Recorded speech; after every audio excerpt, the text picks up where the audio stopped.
para pamirsa pandemen waosan cariyos basa Jawi ingkang wonten tlatah pundi kemawon pepanggihan malih dening kula Hadi Pamungkas ing cariyos basa Jawi.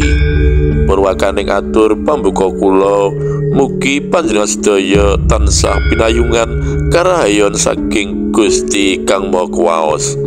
Ing kalodhangan menika kula badhe ngaturaken cariyos cekak anggitanipun inggih menika Supardi kanthi irah-irahan nasibe manungsa. Mugi kemawon cariyos ingkang badhe kula waos menika saged dados panglipur manah panjenengan sami lan saged dipun tampi kanthi renaning penggalih. Sumangga dipun pidhangetaken. Srengenge mentor-mentor panase sumelet ngobong kulit dasar wis 4 minggu ora udan lemah-lemah sing dak encik kaya nglocotake delamaan sikil dak dengak srengenge jane ya wis sauntara doe karo kulminasi langit wis lingsir mengulon nanging panase isih wae panggah ora suda-suda dalan setapak sing wuda tanpa pinayungan kekayon terus wae dak pecai kiwa tengene dalan setapak tegal sawah bero bawero ana sawetara ijone godhong-godhong jagung kang katon sapendeleng ing adoh kono sauntara gubuk-gubuk ing sakiwa tengene dalan padha suwung racak-racak sing duwe gubuk padha urban golek duit menyang kutha sing jare luwih gampang. No, Darno, rene yo. Sakala aku melengak pas olehku melengak Kang Parman mudhun saka jero gubuk ngundang lan ngawe aku. Sajake ana gawe tanpa pikir dawa aku jumangkah marani Kang Parman. Iki lho, leren sik. Aku mau nggawa tela godhog karo teh. Ayo diserben dhisik. Sumeh grapyak semana lan eseme sing ngatonake untuk gingsule. Sakweruhku ora tau copot saka lagiane Kang Parman. Aku dijak munggah gubuke banjur bontote tela godhog sing dibuntel godhong lan teh sing diwadahi botol aqua didasarake ing amben-ambenan gubuk. Rumangsaku pakah gubukmu sempal Kang kok celuk-celuk. Duas kebeneran malah ana undangan pesta kebun. Sautku nggo pantes-pantesan. Kang Parman ngetokake rokok sing durung dibuka segelane. Ponakanmu wingi ra tilik ngomah. Tangane Kang Parman uwet mbuka bungkus rokok banjur ndudut sakler terus disumet. Aku sing saben dina udutku mung baku gewel ya melu-melu makmum ngrasakake nikmati rokok. Kerjane ning endi Kang? Ning pabrik plastik. Mbuh saiki jare wis munggah dadi mandor. Jare ya lumayan ceperane. Yen dadi mandor ya pancen lumayan tenan Kang. Kerjane ya penak, mung kari ngawas-ngawasi. Sambungku karo lelek telo. Lah maune lulusan apa Kang? Aku nyambi nglonggot teh ning botol aqua sakwise gorokanku krasa seret. Wah, teh kok ya ngungkuli teh sosro. Legi sepet-sepete krasa tenan. Mung SMA jane ya njaluk kuliah maune. Ning kowe dhewe rak ya ngerti kahananku to. Nyekolahake tekan lulus SMA wae wis mengkis-mengkis ning dodo kok dadak arep nekat nguliahake. Ya sida pedhot napasku. Yen bocah ngono jane ya pinter. Wong oleh ranking 1 terus kok. Tangane Kang Parman ndudut telo sakpo. Aku ya ngandel yen anakmu kuwi pinter kaya bapake. Eseme Kang Parman mlethek nyigar lambene krungu pangalembanaku. Ning tenan nalika isih sekolah biyen Kang Parman kuwi biyen pinter dhewe sak kelas. Ning pinter iku jebul kalah karo sing jeneng Begja. Kowe ra eling to Umar kae? Kancane dhewe sing goblok ngowoh papo kae? Takonku. Kang Parman mantuk.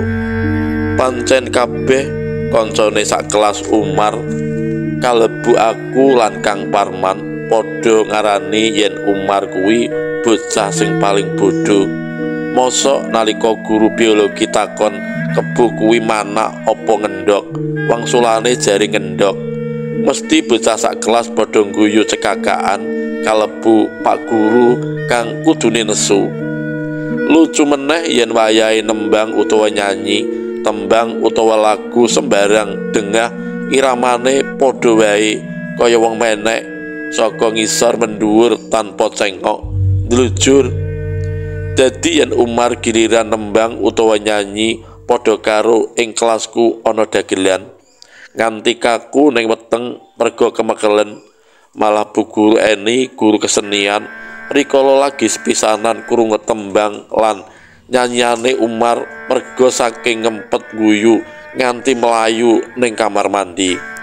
Kowe ngerti Umar kae saiki dadi kepala sekolah? Kandhane Kang Parman gawe kejotku, mripatku nganti mblalak ombo. Lah kok bisa kepala sekolah kuwi wiwitane rak kudu dadi guru dhisik? Kamangka guru kuwi dadi narasumber kang bener lan bener. Gegek ndang menehi soal marang murite, kebo kuwi ngendhok dibenerke. Rak payah utawa gegek nalika didhaulat murite supaya nembang utawa nyanyi. Ora bisa mbayangake aku.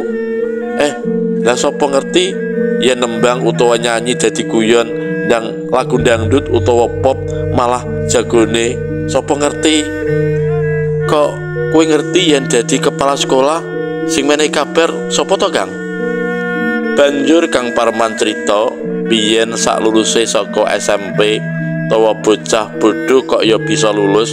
Umar ngulandara golek gaweyan ning kutha Semarang. Saben dina Umar ngleyeng menyang kantor-kantor, menyang pabrik, nawakake tenagane supaya ditampa nyambut gawe. Nanging kantor-kantor sing dileboni racak ora ana lowongan. Mung bondo ijazah SMP wae arep diseleh ngendi? Lowongan sing pas ya mung penjaga utawa pesuruh. Emane kantor-kantor sing dileboni wis ana penjagane. Saben dina dheweke ditampik saka kantor siji menyang kantor sijine maneh, saka pabrik siji menyang pabrik liyane. Nanging Umar sajak orang nglokro, najan yen bengi direwangi turu ing masjid utawa terminal, isuke panggah nerusake niate golek gaweyan. Mbok menawa iki sing dadi kehebatane utawa kaluwehane Umar, yen cita-citane durung kecekel ora bakal mandeg dalan. Nganti ing sawijining dina Umar mlebu ing sawijining kantor kelurahan. Kebeneran Pak Lurahe butuh tenaga kanggo kantor, nanging kanggo tenaga omah. Gampangane Pak Lurah butuh pembantu utawa buruh lanang. Umar cekat-ceket nampa tanpa takon sesasine dibayar piro. Pokoke sing penting bisa temangsang dhisik. Soale wis krasa kesel oleh rono rene mlebu metu kantor apa dene pabrik. Soal mengko ning kene kepenak utawa ora dipikir mburi karo mlaku. Ing daleme Pak Lurah, Umar bisa ngepek atine keluargane Pak Lurah. Kabeh putra-putrane Pak Lurah padha seneng karo Umar. Yen mung perkara gaweyan sepisan dikandani, Umar mesti ndalan ora dadak mindan-mindoni.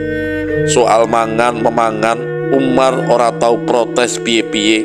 Kabeh panganan ora ana sing disiriki, ora ana sing dipantangi, ora ana sing alergi. Merga saka kemurahane Pak Lurah, Umar njur disekolahake ning SMA, najan oleh mergawe minangka pembantu isih dibayar. Ora mung tekan SMA, nanging diterusake nganti kuliah lan lulus nggondhol sarjana. Terus mulang ing SMP, terus dientukake putrane Pak Lurah. Dadi mantune Pak Lurah. Kang Parman mantuk. Kok gelem-geleme to bocah wadon putrane Pak Lurah kuwi? Protesku. Banjur Kang Parman bisiki aku. Kabare putrane Pak Lurah sing kuwi jare idiot. Aku njomblak olehku Mama Telo godhog tak lerenke. Lah, kok Umar gelem?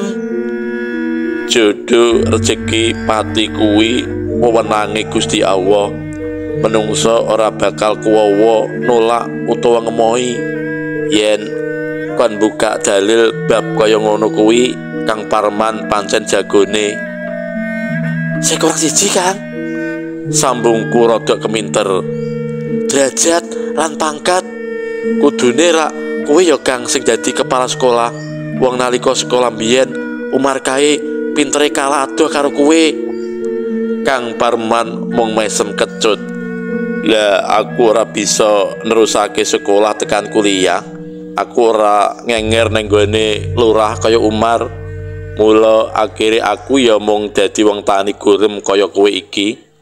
Ning najan mung tani gurem, nanging kepinteranku dak turnake menyang anak-anakku. Buktine sekolahe oleh ranking 1 wiwit saka SD tumeka SMA. Nalika kerja najan ing pabrik lagi sedelok wis dadi mandor. Mulih wingi kowe rung dak critani ya? Aku gedeg karo nglonggok teh. Apa, Kang? Mulih wingi wis nggawa karisma gris, ninggali duit mboke, ninggali rokok aku, beli Umar. Gede Umar, Kang? Ora duwe anak, jari emoh gawe anak. Mergo miturut keterangane dokter, gene sing wadon luwih dominan. Dadi kemungkinan yen anak-anake lahir dheweke ngeri bayangake. Rak dhewe ya ngakoni yen dheweke pancen bodho. Weruh-weruh telane wis entek. Teh sak botol aqua ya gusis. Mung jarum 76 sajake sing isih. Terus diwenehake aku. Wis wengi, ayo do mulih. Pangajake Kang Parman karo mudhun saka amben-ambenan gubuk. Aku mlaku lon-lonan gagas nasibe manungsa kang pancen werna-werna. Cuthel.